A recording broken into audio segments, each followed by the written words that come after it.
नमस्कार दोस्तों, स्वागत है आपका हमारे चैनल शक से जुथमी में। आइए आज हम लोग छायावाद देखेंगे। इससे पहले हम लोग द्विवेदी युग देख चुके हैं और इसका समय काल है आपका 1918 से 1935 या 36। ठीक है, देखिए तो ये 1918 से 1936 भी कहीं कहीं कहा जाता है और 1918 से 1935 भी कहा जाता है, लेकिन ये 1918 से 1936 ही माना जाता है। तो चलिए, छायावाद शब्द का सर्वप्रथम प्रयोग किस आलोचक ने किया? मुकुटधर पांडे, आचार्य रामचंद्र शुक्ल, हजारी प्रसाद द्विवेदी, नामवर सिंह। तो इसका प्रयोग मुकुटधर पांडे ने किया था सर्वप्रथम। डिटेल देखते हैं। छायावाद शब्द का सर्वप्रथम प्रयोग मुकुटधर पांडे ने किया। छायावाद सिद्ध करने में पंडित मुकुटधर पांडे ने के श्री शारदा में प्रकाशित लेखमाला की अहम भूमिका रही। पंडित मुकुटधर पांडे की सरस्वती में प्रकाशित कविता कुकरी के प्रति को प्रथम छायावादी कविता माना गया है एवं समस्त हिंदी साहित्य जगत ने इसे स्वीकार भी किया है। इसमें छायावाद के सभी तत्व समाहित हैं। सन 1916 में इनकी कविता संग्रह पूजा के फूल का प्रकाशन हुआ और इनकी प्रमुख कृतियां हैं शैलबाला 1916, लक्ष्मा 1917, परिश्रम 1917, हृदयदान 1918 और मामा 1918 आदि। अब देखिए, छायावाद शब्द का प्रयोग सबसे पहले किसने किया? सेम प्रश्न है, किसने किया? मुकुटधर पांडे ने।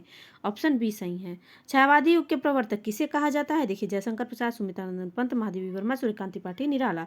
तो किसे कहा जाता है? जयशंकर प्रसाद को छायावादी युग का प्रवर्तक कहा जाता है। इसका डिटेल देखते हैं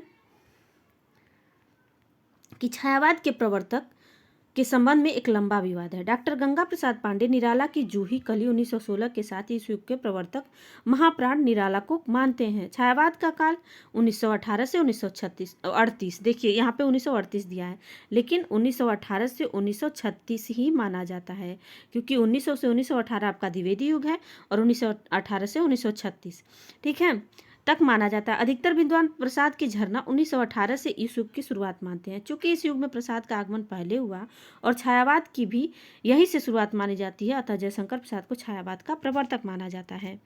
अब देखिए, छायावाद की पहली रचना मानी जाती है, क्या मानी जाती है? पल्लव, लहर, कमानी, झरना भी ऊपर हम लोग डिटेल में देखें। क्या मानी जाती है? झरना को मानी जाती है छायावाद की पहली रचना। अब देखिए, आधुनिक काल की किस काव्यधारा में रहस्यवाद की भावना पाई जाती है? द्विवेदी युग, छायावाद युग, प्रगतिवाद, प्रयोगवाद। तो रहस्यवाद की भावना छायावाद में पाई जाती है। ऑप्शन बी सही है। आधुनिक काल की छायावाद काव्यधारा में रहस्यवाद की भावना पाई जाती है। छायावाद दो अर्थों में प्रयुक्त किया गया, रहस्यवाद के अर्थ में और शैली विशेष या पद्धति विशेष के व्यापक अर्थ में। अन्य महत्वपूर्ण तथ्य देखिए, 1916 के आसपास हिंदी में कल्पनापूर्ण स्वच्छंदता और भावुकता की एक लहर उमड़ी। भाव, भाषा, शैली, छंद, अलंकार सभी दृष्टियों से पुरानी कविता से इसका कोई मेल न था। आलोचकों ने इसे छायावाद या छायावादी कविता मान का नाम दिया। अब देखिए अगला प्रश्न, छायावाद की निम्नलिखित विशेषताएं हो सकती हैं, कौन कौन सी? विशेषण, विपर्य, स्वच्छंद भावावेश और मूर्ति विधान और इतिवृत्तात्मकता। तो इतिवृत्तात्मकता तो होगा ही नहीं, क्योंकि आप लोगों ने इससे पहले पढ़ा द्विवेदी युग में इतिवृत्तात्मकता थी। अब देखिए, तो इसका ऑप्शन क्या होगा? एक 4 अगर हम लोग छांट देते हैं तो देखिए, इस आप बी में भी 4 है, सी में भी 4 है और डी में भी 4 है, तो वैसे ही छट जाएगा। ऑप्शन ये सही है। विशेषण, विपर्य और स्वच्छंद भावावेश और मूर्ति विधान, ये तीनों जो है विशेषताएं थीं। ठीक है, अब देखिए डिटेल देख लेते हैं। छायावाद के अर्थ निर्धारण के संबंध में आचार्य रामचंद्र शुक्ल ने सीमित अर्थ में एक शैली विशेष माना है। अब देखिए, जिसमें लाक्षणिक, मूर्तिमत्ता, प्रतीक विधान, विरोध, चमत्कार, विशेषण, विपर्य और मानवीकरण, अन्योक्ति विधान आदि पर बल रहता है। छायावाद के व्यापक अर्थ में उन्होंने रहस्यवाद को भी समाविष्ट किया है। जयशंकर प्रसाद ने छायावाद में स्वानुभूति की प्रवृत्ति पर बल दिया। छायावाद के विवेचन के प्रसंग में स्वच्छंदतावादी प्रवृत्ति का भी उल्लेख मिलता है और इतिवृत्तात्मकता द्विवेदी युग की विशेषता है। अगला देखिए, चित्रात्मक भाषा एवं लाक्षणिक पदावली किस युग की कविता की विशेषता है? छायावाद, प्रगतिवाद, प्रयोगवाद, इनमें से कोई नहीं। तो ये किसकी है? छायावाद की। ऐसे तो मानिए आपको पता है कि छायावाद का टॉपिक चल रहा है तो छायावाद ही होगा, लेकिन जब एग्जाम में आता है तो नहीं समझ में आता है, तो इसलिए इसका ये जो शब्द है चित्रात्मक भाषा एवं लाक्षणिक पदावली, ये याद रखिएगा, तभी आप बता पाएंगे कि ये छायावाद का है कि प्रगतिवाद का है कि प्रयोगवाद का है। चलिए डिटेल देखते हैं। छायावादी युग प्रधानतः मुक्तक गीतों का युग है। ये मुक्तक गीत गेय तथा संगीतात्मक हैं। चित्रमयी कल्पना तथा लाक्षणिक प्रतीकात्मक शैलियों को अपनाकर छायावादी कवियों ने कविता को सजीव और सरस बना दिया है। प्रभावानुकूल छंद चयन करने में भी उन्होंने अपनी मौलिकता का प्रदर्शन किया। अलंकारों के प्रयोग में भी नवीनता है। मानवीकरण तथा विशेषण, विपर्य और जैसे नए अलंकारों का उदय एवं प्रचुर प्रयोग हुआ है। भाषा खड़ी बोली को संवारने, उसमें ब्रजभाषा जैसा लोच और सरलता लाने, उसकी विव्यंजना शक्ति बढ़ाने का समस्त श्रेय इस युग को ही दिया जाता है। अब देखिए अगला प्रश्न, छायावाद में वक्रता का वैभव मिलता है। प्रसाद के काव्य में निम्नलिखित में से किसका उत्कर्ष मिलता है? विदग्धता, अभिव्यंजना, चारुता और चमत्कार। तो ये अभिव्यंजना का उत्कर्ष मिलता है, ऑप्शन बी सही है। देखिए डिटेल, अभिव्यंजना की दृष्टि से जयशंकर प्रसाद के काव्य की गरिमा अपरिमित है। वस्तु का मार्मिक एवं पूर्ण अंतः साक्षात्कार तभी संभव है जब अभिव्यंजना के सूक्ष्म प्रसाधनों का प्रयोग कौशलपूर्ण हो। यह तथ्य भी सही है कि अभिव्यंजना साधन मात्र है, साध्य वास्तविक वस्तु ही होती है। प्रसाद के काव्य में ध्वनि, रीति, गुण, वक्रोक्ति और चित्त आदि तत्वों से युक्त होकर अभिव्यंजना ने अपना स्वरूप ग्रहण किया। आंसू में प्रसाद की अंतर्भावनाओं की जैसी अभिव्यक्ति हुई है वैसी अन्यत्र विरल है। कमायनी में एक प्रौढ़ विद्वता झलकती है। अमूर्त भाव को मूर्त रूप देने में प्रसाद की कला अतुलनीय रही है। प्रसाद की लाक्षणिकता बेजोड़ है। प्रसाद की कविताएं माधुर्य रस से भरी हैं। परंपरा से कट कर हटकर और ऊपर उठकर प्रसाद ने अपनी कविता की भावभूमि का निर्माण किया है। अब देखिए अगला प्रश्न हम देखते हैं, आधुनिक काल के तीसरे उत्थान की प्रमुख साहित्यिक प्रवृत्ति है प्रगतिवाद, प्रयोगवाद, हालावाद, छायावाद। तो कौन सी है? ये छायावाद है, ऑप्शन डी सही है। आचार्य रामचंद्र शुक्ल ने आधुनिक काल को दो खंडों में विभाजित किया, गद्य खंड और काव्य खंड। दोनों खंडों में दो दो प्रकरणों में बांटा गया।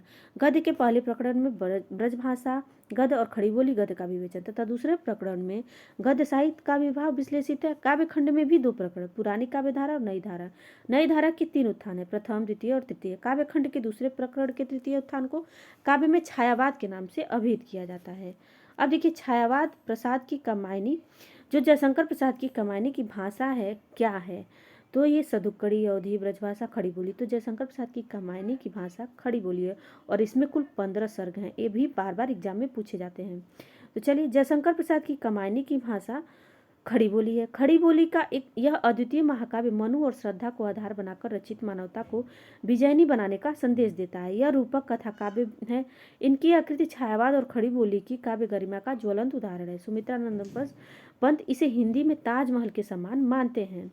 अगला देखिए, कमायनी को छायावाद का उपनिषद किसने कहा? डॉक्टर नागेंद्र मुक्तिबोध, डॉक्टर इंद्रनाथ मदान और शांतिप्रिय द्विवेदी ने। तो कमायनी को छायावाद का उपनिषद शांतिप्रिय द्विवेदी ने कहा था। डिटेल देखते हैं, जयशंकर प्रसाद कृत कमायनी जो 1935 में लिखी गई थी, छायावादी शैली का प्रथम महाकाव्य है। शांतिप्रिय द्विवेदी ने कमायनी को छायावाद का उपनिषद कहा। शांतिप्रिय द्विवेदी ने 27 कृतियां लिखी, जिसमें प्रमुख हैं परिचय, नीरव, हिमानी, हमारे साहित्य निर्माता, युग और साहित्य, सामयिकी, धरातल, जीवन यात्रा, परिव्राजक की प्रजा, वृंत और विकास, कवि और काव्य, परिक्रमा, चित्र और चिंतन एवं स्मृतियाँ और कृतियाँ। ये याद रखिएगा इनकी रचनाएं। ठीक है, अब देखिए अगला प्रश्न, कमायनी में श्रद्धा किसका प्रतीक है? तन का, मन का, हृदय का, बुद्धि का। ये बहुत बार परीक्षा में पूछा गया है। तो कमायनी में श्रद्धा हृदय का प्रतीक है। कमायनी में मनु, श्रद्धा और रीडा क्रमशः मन, हृदय और बुद्धि के प्रतीक हैं। कमायनी अपनी मूल कथा और उससे व्यंजित होने वाले तात्पर्य दोनों की दृष्टि से अत्यंत श्रेष्ठ रचना है। कमायनी जयशंकर प्रसाद कृत एक महाकाव्य है और इसके प्रधान पात्र श्रद्धा है। काम की पुत्री होने के कारण उसका दूसरा नाम कमायनी भी है। प्रसाद जी ने इसे गरिमामयी नारी को सम्मान देने के लिए अपने महाकाव्य का नाम कमायनी रखा। इसकी कथा का आधार ऋग्वेद, छांदोग्य उपनिषद, शतपथ ब्राह्मण और श्रीमद् भागवत है। अगला प्रश्न देखिए, कमायनी की श्रद्धा किसकी प्रतीक है? तो अभी हम लोगों ने देखा हृदय की प्रतीक है। अगला प्रश्न देखिए, जयशंकर प्रसाद की कृति को पहले ब्रजभाषा में तथा बाद में खड़ी बोली में रूपांतरित कर दिया। कौन किया? कौन सा रचना है? प्रेम पथिक, कानन कुसुम, झरना, आंसू। तो ये है प्रेम पथिक। डिटेल देखते हैं कि छायावादी कवि जयशंकर प्रसाद की रचना प्रेम पथिक जो 1913 में पहले ब्रजभाषा में की गई थी, किंतु बाद में उसे खड़ी बोली में रूपांतरित कर दिया गया। यह भी उल्लेखनीय है कि कानन कुसुम, झरना के परवर्ती संस्करणों में कवि ने कुछ नई कविताओं का समावेश किया तथा आंसू में 64 छंद और जोड़ दिए। अन्य फैक्ट देखते हैं, जयशंकर प्रसाद की प्रमुख काव्य रचनाएं मोस्ट इंपॉर्टेंट है। उर्वशी 1909, वन विलन 1909, प्रेम राज्य 1909, अयोध्या का उद्यार 1910, सुकोच्छ्वास 1910, बभ्रुवाहन 1911, कानन कुसुम 1913, कौडालय 1913, महाराणा का महत्व 1914, झरना 1918, आंसू 1925, लहर 1933 और कमायनी 1935। अब देखिए, आंसू है क्या है?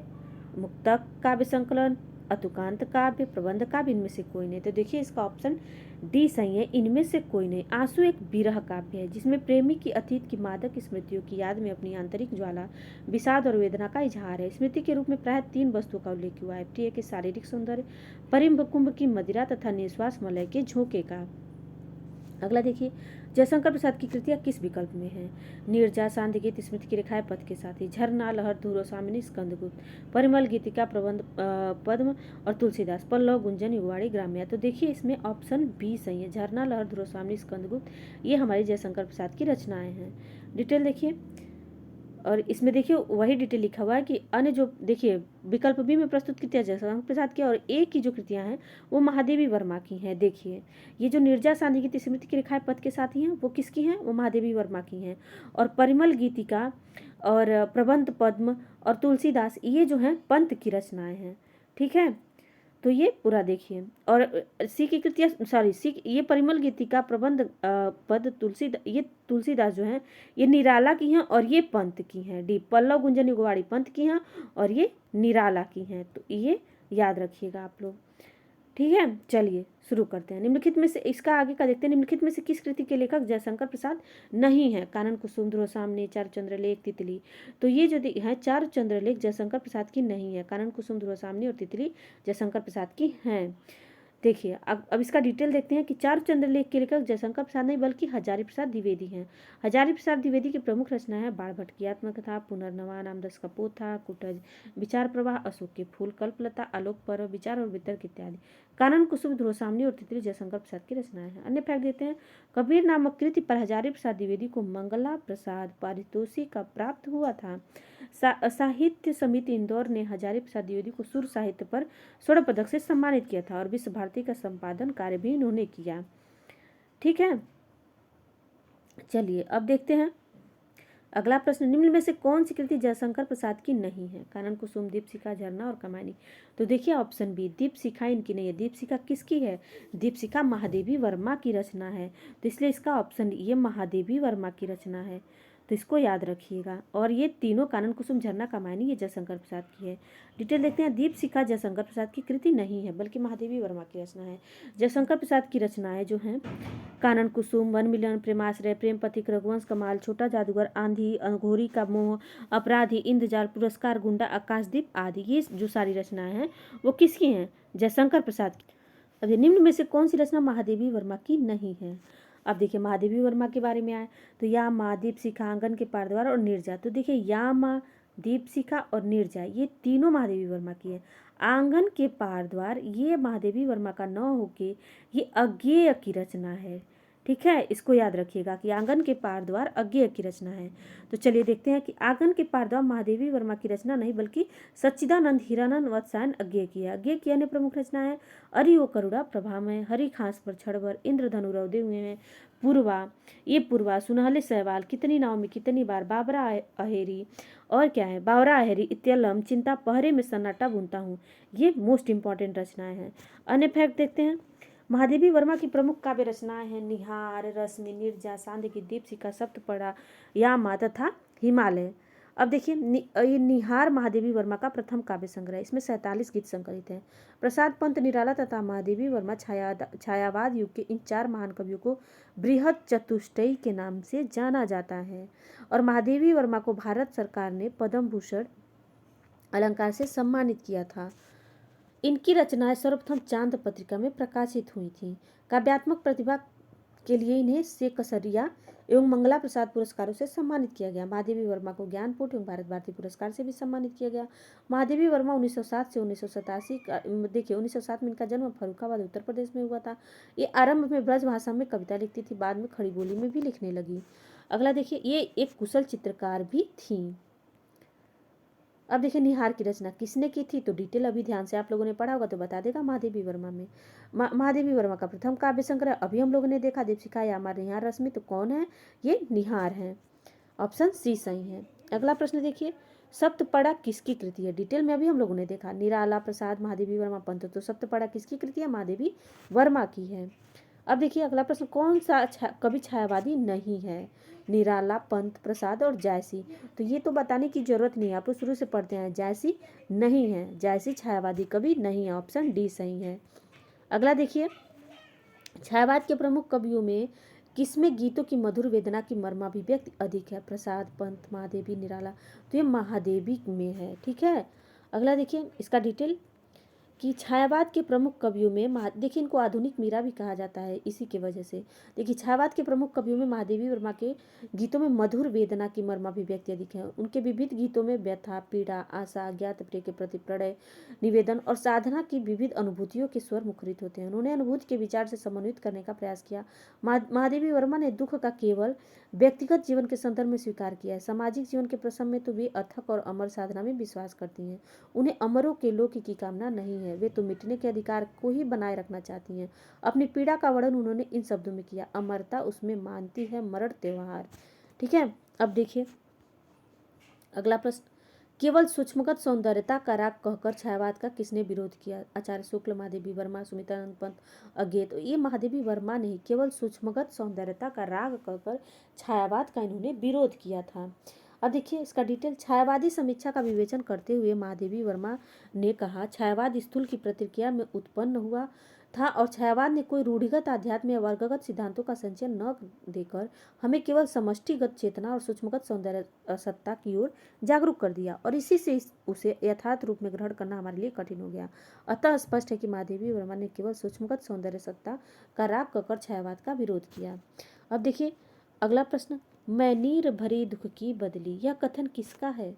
अभी हमने ऊपर इतना अच्छे से डिफाइन किया कि आप लोग बता देंगे किसका है। महादेवी वर्मा का है। महादेवी वर्मा का दुखवाद किसी सीमा तक समाज कल्याण की भावना में संपृक्त है। वे जब अपने जीवन की तुलना नीर भरी दुख की बदली दीपशिखा से करती हैं तो वहाँ आध्यात्मिक साधना के साथ साथ लोक कल्याण की भावना भी विद्यमान रहती है। जिस प्रकार घटा स्वयं को गला कर सृष्टि को सुख और शीतलता प्रदान करती है, या दीपक स्वयं जलकर राख हो जाता है किंतु परिवेश को आलोकित करता है, उसी प्रकार महादेवी स्वयं साधना की आग में जलकर सामाजिक जीवन को अधिक सुखद और मंगलमय बनाना चाहती हैं। वे कहती हैं, दुखव्रति निर्माण उन्मद ए अमरता नाप ते मद पद बांध दे के अंक स्मृति से तिमिर में स्वर्ण बेला। ठीक है, अब देखिए 27 नंबर प्रश्न देखते हैं, हिंदी काव्य की आधुनिक मीरा किसे कहा जाता है? तो अभी हमने बताया ऊपर कि हिंदी काव्य की आधुनिक मीरा महादेवी वर्मा को कहा जाता है। जिस प्रकार मीरा ने स्वयं को श्री कृष्ण के प्रति समर्पित कर दिया था, वही समर्पण भाव महादेवी वर्मा की कविताओं में है। अतः महादेवी वर्मा को आधुनिक युग की मीरा कहा जाता है। काव्य शिरोमणि निराला जी ने उनकी साहित्यिक उत्कृष्टता को हिंदी के विशाल मंदिर की सरस्वती कहकर संबोधित किया था। अब देखिए इसके आगे, तेरा वैभव देखूं या जीवन का क्रंदन देखूं, यह पंक्ति किसकी है? निराला, अज्ञेय, महादेवी वर्मा, बच्चन। तो ये महादेवी जी की ही है। तेरा वैभव देखूं या जीवन का क्रंदन देखूं, यह पंक्ति महादेवी वर्मा द्वारा रचित दुविधा शीर्षक कविता से ली गई है। महादेवी वर्मा ने अपनी कविता का माध्यम पूरी तरह गीत को बनाया है। अगला देखिए, निराला की कविता राम की शक्ति पूजा पर किस रचना का सर्वाधिक प्रभाव है? रामचरितमानस, वाल्मीकि रामायण, साकेत और कृतिवास रामायण। तो ये कृतिवास रामायण का सर्वाधिक प्रभाव है, ऑप्शन डी सही है। देखिए कृतिवास रामायण के आधार पर सूर्यकांत त्रिपाठी निराला ने राम की शक्ति पूजा मिथक काव्य रचना की है। निराला जी ने कथा में परिवर्तन तो नहीं किया, लेकिन राम के चरित्र को आधुनिक मनुष्य के अंतर्गत से जोड़ दिया, अंतर्द्वंद से। निराला की कविताओं पर भारतीय दर्शन का गहरा प्रभाव है। राम की शक्ति पूजा लंका कांड के कथानक को लेकर लिखी गई एक लंबी कविता है। इसमें अपने सर्जक के निजत्व के समीपतम पहचान का प्रतिफलन है। यह राम कथा कम, निराला की रचनात्मक संशय, संघर्ष एवं आत्म बलिदान की कहानी अधिक है।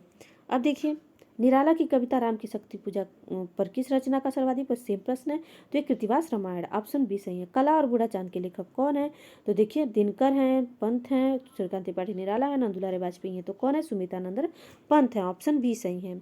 कला और बूढ़ा चांद के लेखक सुमित्रानंदन पंत है। बचपन का नाम गोसाई दस्त है। पंत जी की अन्य रचना है उच्छ्वास, ग्रंथि, वीणा, लोकायतन, पल्लव, गुंजन, युगांत, युगवाणी, स्वर्ण किरण, स्वर्णधूलि, उत्तरा, वाणी, चिदम्बरा, पतच्छर, एक भावक्रांति, गीत हंस, शंख ध्वनि, किरण वीणा, समाधिता और ग्राम्या इत्यादि।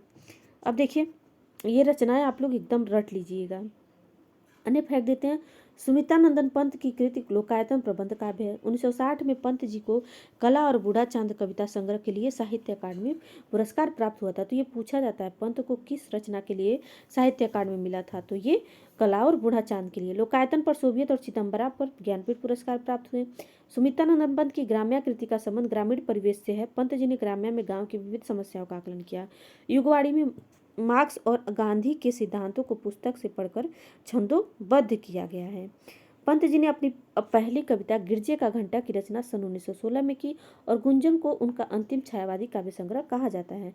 अब देखिए चिदम्बरा के रचनाकार कौन है, तो प्रसाद पंत। निराला मादी में तो कौन है, पंत जी हैं। ऑप्शन बी सही है। देखिए पंत और निराला में बहुत कन्फ्यूजन होता है, तो उसको ध्यान से देखिएगा आप लोग। पंत जी की ग्राम्याकृति का संबंध है ग्रामीण परिवेश से, प्रगतिवादी दृष्टि, कल्पना लोक से और नई कविता से। तो ये देखिए ग्रामीण परिवेश से संबंधित है ग्राम्य। अब देखिए लोकायतन के रचयिता कौन है, निराला है, नवीन बालकृष्ण शर्मा नवीन है, माखनलाल चतुर्वेदी और सुमित्रानंद पंत है। तो लोकायतन के रचनाकार सुमित्रानंद पंत जी हैं। अब देखिए पंत की पहली रचना है वीणा, ग्रंथि, गिरजे का घंटा, इनमें से कोई नहीं। तो ऊपर अभी हम लोग स्टार्टिंग में ही देखा कि पंत की पहली रचना गिरजे की घंटा है, गिरजे का घंटा। ऑप्शन सी सही है। अब चलिए सुमित्रानंद पंत की सुप्रसिद्ध कविता परिवर्तन उनके किस काव्य संकलन में सर्वप्रथम प्रकाशित हुई थी? गुंजन, ग्राम्य, पल्लव और युगांत। तो ये पल्लव में प्रकाशित हुई थी। इनकी कविता परिवर्तन उनके काव्य संकलन पल्लव में सर्वप्रथम प्रकाशित हुई। अब देखिए अरविंद दर्शन से प्रभावित हिंदी के कवि हैं, ये मोस्ट इंपॉर्टेंट है, बार बार पूछा गया है सारे परीक्षाओं में। तो इसका देखिए ऑप्शन होगा आपका अरविंद दर्शन से प्रभावित हिंदी के कवि हैं जयशंकर प्रसाद, निराला, सुमित्रानंदन पंत और मैथिली शरण गुप्त। ये कौन है? सुमित्रानंदन पंत जी। अब देखिए इसका डिटेल कि सुमित्रानंदन पंत ने अरविंद दर्शन के आधार पर नया दर्शन ढूंढने का प्रयास किया है, फिर भी उनकी रचनाओं पर अरविंद दर्शन की गहरी छाप है। अरविंद दर्शन को अपनाकर पंत छायावाद से निकलने की चेष्टा करते हुए पुनः उसी क्षेत्र में प्रविष्ट हो जाते हैं। कला और बूढ़ा चांद, रश्मिबंध, गीत हंस, स्वर्ण चक्र, समाधिता जैसी रचनाओं पर अरविंद की छाप स्पष्ट रूप से दिखाई पड़ती है। अगला प्रश्न देखते हैं कि इनमें से कौन सा कवि अपने रचनाकाल के अंतिम दौर में प्रगतिवाद के भौतिक दर्शन के साथ साथ अरविंद दर्शन से भी प्रभावित हुआ? तो अभी ऊपर हम लोगों ने डिटेल में देखा कौन थे, सुमित्रानंदन पंत। ऑप्शन बी सही है। अपने काव्य जीवन के उत्तर में अरविंद दर्शन से प्रभावित कवि कौन थे? तो कौन थे? सुमित्रानंदन पंत जी थे।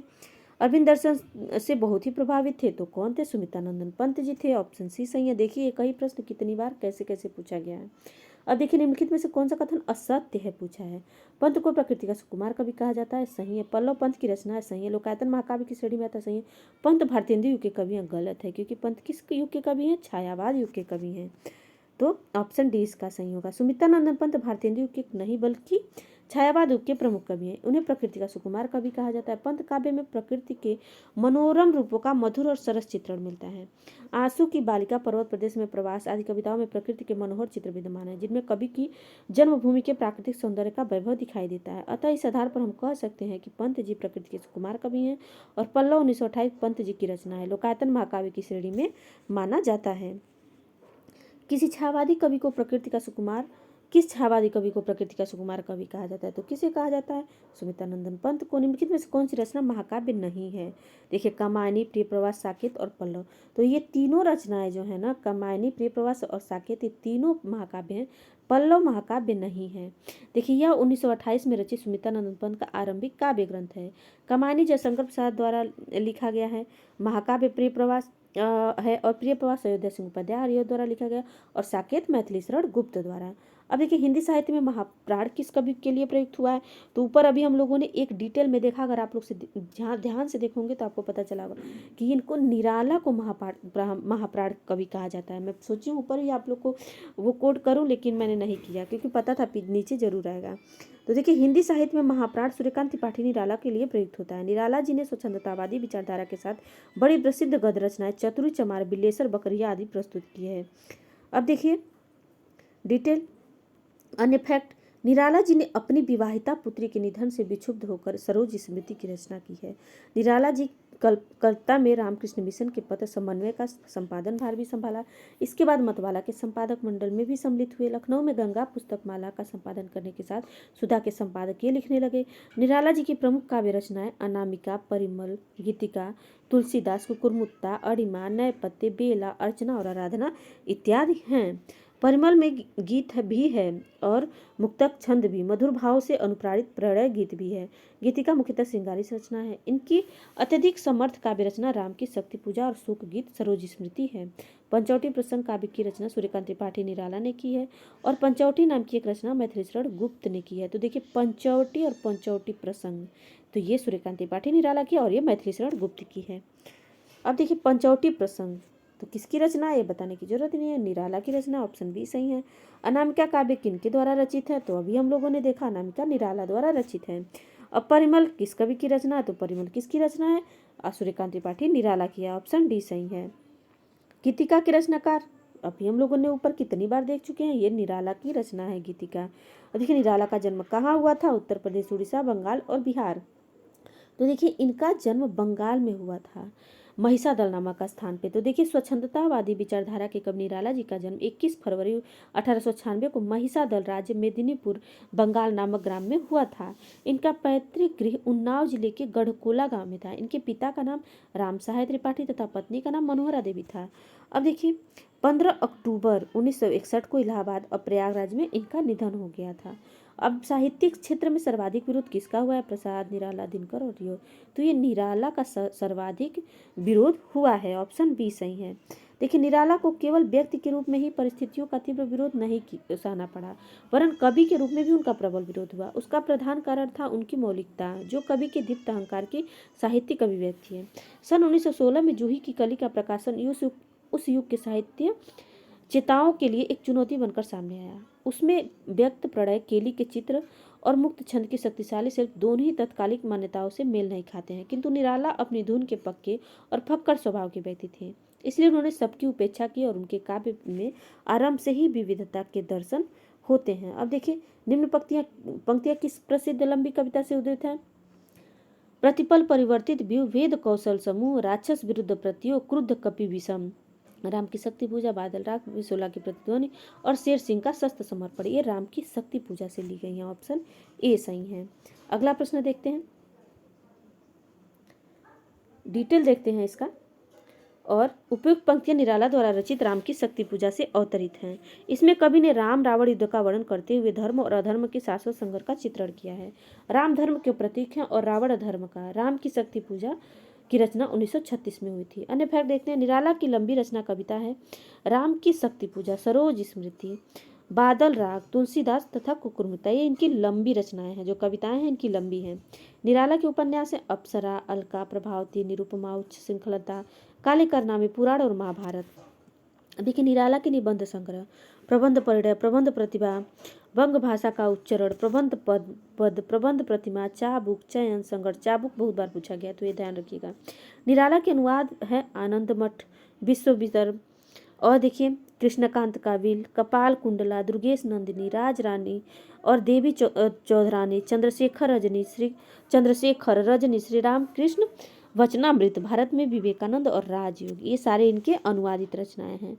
अब देखिए निराला की निम्नलिखित कविता में कौन सी लंबी कविता नहीं है, भिक्षुक, कुकुरमुत्ता, सरोज स्मृति, राम की शक्ति। अभी हम लोगों ने ऊपर देखा कि कुकुरमुत्ता, सरोज स्मृति और राम की शक्ति तो इनकी लंबी कविता है, तो बचा कौन, भिक्षुक, ऑप्शन ए सही है। निराला की बादल राग कविता का संबंध है छायावादी सौंदर्य से, प्रगतिवादी चेतना से, प्रगतिवादी चेतना से और प्रकृति के सौंदर्य से। तो किससे है, निराला का बादल राग प्रकृति के सौंदर्य से संबंधित है। निराला की बादल राग परिमल से अवतरित है। यह वातावरण प्रधान रचना है। कवि ने इस कविता के माध्यम से प्रकृति के कठोर रूप का चित्रण किया है। इसमें मुख्यतः ध्वनि, नाद और रूपक के माध्यम से युद्ध और विप्लव का रचनात्मक वातावरण तैयार किया गया है। रचनात्मकता ही उसकी अंतर्दृष्टि है। विधवा, दीन और भिक्षुक में सहने के माध्यम से जिस करुणा का सृजन किया गया वह बादल में गर्जन, तर्जन और विप्लव और प्रहार में बदल गई। इसी आधार पर निराला की बादल राग कविता का संबंध प्रकृति के सौंदर्य से है। अब देखिए बादल राग के रचयिता कौन है, तो कौन है, निराला जी हैं, ऑप्शन सी सही है। अगला देखिए, धिक जीवन जो पाता ही आया है, विरोध पंक्ति में इसमें किसके जीवन सत्य की व्यक्ति मिलती है, तो देखिए धिक जीवन जो पाता ही आया है, तो ये सूर्यकांत त्रिपाठी निराला की ही लाइन है, ऑप्शन ए सही है। धिक जीवन का को जो पाता ही आया विरोध, धिक साधन जिसके लिए सदा ही किया शोध। उपर्युक्त पंक्तियां सूर्यकांत निराला की कृति राम की शक्ति पूजा से ली गई है। इसमें मौजूदा हताशा की, पराजय की, अकेले रह जाने की पीड़ा तथा निराशा का बोध कराती है। यहाँ निराला के राम के ही नहीं बल्कि अपने भावग्रस्त जीवन की भी गहरी गूंज को प्रदर्शित करते हैं। अब देखिए, मुक्त छंद के प्रणेता हैं निराला, नागार्जुन, जयशंकर प्रसाद, महादेवी। तो मुक्त छंद के प्रणेता निराला को माना जाता है। मुक्त छंद के प्रणेता सूर्यकांत त्रिपाठी निराला है। निराला की कविता का शुभारंभ मुक्त वृत्त से होता है। जूही की कली निराला के मतानुसार 1916 में हुई थी। उनकी पहली रचना है और मुक्त वृत्त में है। मुक्त वृत्त में छंदोबद्ध रचना के तुक, मात्रा आदि के अवरोधक तत्व निशेष हो जाते हैं। अगला देखिए, निराला की जूही की कली उदाहरण है मात्रिक छंद, मुक्त छंद, वाणिक छंद। तो ये किसकी है? मुक्त छंद की। रबड़ छंद या केचुआ छंद किस कवि के कविताओं के लक्ष्य को लक्ष्य करके कहा गया है? तो ये किसको कहा गया? निराला की ही कविताओं को रबड़ या क्या हो रबड़ छंद या केचुआ छंद कहा गया है। ऑप्शन सी सही है। रबड़ छंद या केचुआ छंद सूर्यकांत त्रिपाठी निराला की कविताओं को लक्ष्य कर कहा गया है। मुक्त छंद की स्वच्छंद प्रवृत्ति का प्रयास करते हुए इसे रबड़ छंद, केचुआ छंद, कंगारू छंद इत्यादि नाम दिए गए हैं। अब देखिए, सूर्यकांत त्रिपाठी निराला और सुमित्रानंद पंत को मुक्त छंद को हिंदी काव्य में संस्थापित करने का श्रेय दिया जाता है। जयशंकर प्रसाद ने कुछ कविताएं मुक्त छंद में रची, जैसे पेशोला की प्रतिध्वनि, परंतु व्यापक रूप से वे मुक्त छंद को स्वीकार न कर सके। अब देखिए, निराला की अंतिम कविता राम की शक्ति पूजा, तुलसीदास सरोज स्मृति और पत्रों कंठित जीवन का विष बुझा हुआ है। तो देखिए, इसका ऑप्शन डी ही सही है कि पत्रों कंठित जीवन का विष बुझा हुआ है। ये निराला की अंतिम कविता है। सूर्यकांत त्रिपाठी निराला की अंतिम कविता पत्रों कंठित जीवन का विष बुझा हुआ है। आशा का प्रदीप जलता है हृदय कुंज में और अंधकार पथ एक रश्मि से सुझा हुआ है। और ये दृढ़ निर्णय ध्रुव से जैसे नक्षत्र पुंज में। तो ये जो है इनकी अंतिम कविता है। यह 1961 में लिखी गई थी। और पत्रों कंठित में एक पंक्ति, सिद्ध योगियों जैसा साधारण मानव ताक रहा है भीष्म स्वरूप के कठिन सेज पर। ठीक है। अब प्रिय स्वतंत्र रहो अमृत मंत्र 9 पंक्ति वाली कविता का संबंध है जयशंकर प्रसाद, भवानी प्रसाद मिश्र, सुमित्रानंद पंत, सूर्यकांत त्रिपाठी। तो ये सूर्यकांत त्रिपाठी निराला की है। प्रिय स्वतंत्र रहो अमृत मंत्र 9 भारत में भर दे। अब देखिए, डिटेल लेते हैं कि प्रिय स्वतंत्र रहो अमृत मंत्र 9 पंक्ति वाली कविता का संबंध सूर्यकांत त्रिपाठी निराला से है। इनकी यह कविता छंदमुक्त एनसीईआरटी में है अंतर्गत वर्दे शीर्षक के अंतर्गत प्रकाशित है। निराला जी ने काव्य, उपन्यास, कहानी, समालोचना, निबंध आदि लिखे हैं। निम्नलिखित में से निराला की व्यंग्यपरक कविता कौन सी है? तुलसीदास, कुकुरमुत्ता, सरोज स्मृति, तोड़ती पत्थर। तो कुकुरमुत्ता जो है इनकी व्यंग्यपरक कविता है। ऑप्शन बी सही है।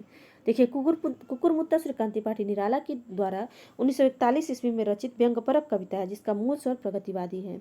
यह निराला में काव्य संकलन नए पत्ते में निराला की काव्य संकलन नए पत्ते में संकलित है। ऑप्शन इसका बी सही था। अब देखिए, छायावाद को स्थूल के प्रति सूक्ष्म का विद्रोह किसने कहा? तो इसको डॉक्टर नागेंद्र ने कहा है। तो ऑप्शन डी सही है। डिटेल देखते हैं। छायावाद को स्थूल के प्रति सूक्ष्म का विद्रोह डॉक्टर नागेंद्र ने कहा है। डॉक्टर नागेंद्र की प्रमुख कृतियां हैं रीति काव्य की भूमिका, भारतीय काव्य शास्त्र की भूमिका, रस सिद्धांत, अरस्तु का काव्य शास्त्र, काव्य में उदात्त तत्व और काव्य बिंब, नई समीक्षा आदि। अन्य फैक्ट देखते हैं। महादेवी वर्मा के अनुसार छायावाद प्रकृति के बीच जीवन का उद्गीत है। और डॉक्टर राम कुमार वर्मा के अनुसार आत्मा और परमात्मा का गुप्त बाग विलास रहस्यवाद है और वही छायावाद है। शांति द्विवेदी के अनुसार जिस प्रकार मैटर ऑफ फैक्ट इतिवृत्तात्मकता के आगे की चीज छायावाद है, उसी प्रकार छायावाद के आगे की चीज रहस्यवाद है। अब देखिए, छायावाद स्थूल के प्रति सूक्ष्म का विद्रोह बहुत बार पूछा गया है। तो कौन है? डॉक्टर नागेंद्र है। ऑप्शन सी सही है। ठीक है। अब छायावाद को स्थूल के प्रति सूक्ष्म का विद्रोह डॉक्टर नागेंद्र, इसका ऑप्शन बी सही है। इनमें से कौन उत्तर छायावादी कवि नहीं है? नरेंद्र शर्मा, राम कुमार वर्मा, बच्चन और अंचल। तो ये देखिए, छायावादी राम कुमार वर्मा जी नहीं है। ठीक है। नरेंद्र शर्मा, बच्चन, अंचल ये लोग हैं। देखिए, राम कुमार वर्मा उत्तर छायावादी के कवि नहीं है। डॉक्टर राम कुमार वर्मा का नाम छायावाद के द्वितीय वर्ग के कवियों में सर्वाधिक उल्लेखनीय है। उनके रूप रास, निषेध, चित्र रेखा, आकाशगंगा आदि काव्य संग्रहों में छायावादी पद्धति की रचनाएं संकलित हैं। अब देखिए, अगला प्रश्न इसी का डिटेल है। छायावाद के प्रथम वर्ग के कवियों में रामनरेश त्रिपाठी, नवीन माखनलाल चतुर्वेदी, भगवती चरण वर्मा आदि हैं। ठीक है। अब छायावाद के द्वितीय वर्ग के कवियों में डॉक्टर राम कुमार वर्मा, उदय शंकर भट्ट, मोहनलाल महतो वियोगी, लक्ष्मी नारायण मिश्र, जनार्दन प्रसाद झा और द्विज, गोपाल सिंह नेपाली, केदारनाथ मिश्र, प्रभात, आरसी प्रसाद सिंह आदि जो हैं ये छायावाद के द्वितीय वर्ग के कवियों में से आते हैं। तो आज के लिए बस ये हमारा छायावाद समाप्त हुआ। अब हम लोग प्रगतिवाद देखेंगे। तो आज के लिए बस इतना ही रहने देते हैं। अब अगर आपको हमारा वीडियो अच्छा लग रहा है तो हमारे वीडियो को लाइक करें, हमारे चैनल को सब्सक्राइब करें और कमेंट में ज़रूर बताएं कि आपको हमारा वीडियो कैसा लगा है। और अपने दोस्तों में शेयर करके और भी लोगों से हमारे चैनल को सब्सक्राइब करवाएं, लाइक करवाएं। ठीक है। तो चलिए, आज के लिए बस इतना ही। Thank you so much.